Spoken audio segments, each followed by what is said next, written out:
د پاکستان تحریک انصاف چیرمن عمران خان باندې د قاتلانه حمله په ضد د پاکستان د نورو ښارونو په شان په ضلع 400 کې هم په زورګونو د پاکستان تحریک انصاف کارکنان په سړکونو راوتلي دي. 400 کې د صوبایي وزیر قانون فضل شکور خان په قیادت کې فاروق اعظم چوک 400 کې یو لوی احتجاجي مظاهره سرته رسیدلې ده. د غلو احتجاجي مظاهره د پاکستان تحریک انصاف ضلعي رهنما صوبایي وزیر قانون حاجی فضل شکور خان ویل چې جذبه ته سلام کوم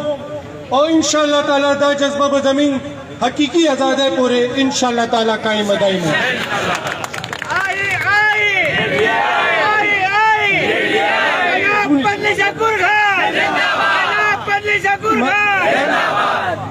मरगरो कम चरा परुन वाक़ियात शुवी दी अवल खो पदे वाने अफसोस को खुबल बदा गुरु चदे मकासद से दे हमले चली زما په نظر باندې دي کې دوه قسمه خبرې دي. یو خدا چې کوم د آزادۍ تحریک لپاره عمران خان لانګ مارچ شروع کړو چې هغه ختم شي او هغه دغه چې کوم پریشر په مرکزی حکومت باندې جوړو چې هغه ختم شي. خو زه تاسو ته دغه امپورټډ حکومت ته راویم چې ان شاء الله تعالی د عمران خان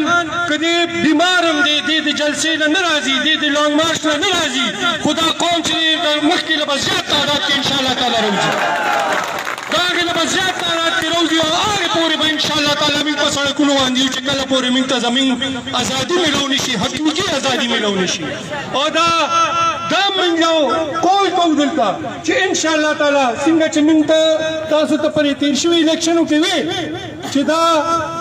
قصه صرف د دې ملک نه دننه نه خبره نه ده دا انټرنیشنل سازشونه دي او موږ تاسو ته یقین درکوو چې ان شاء الله موږ به د ملک نه مدینه ریاست خامخا جوړوو.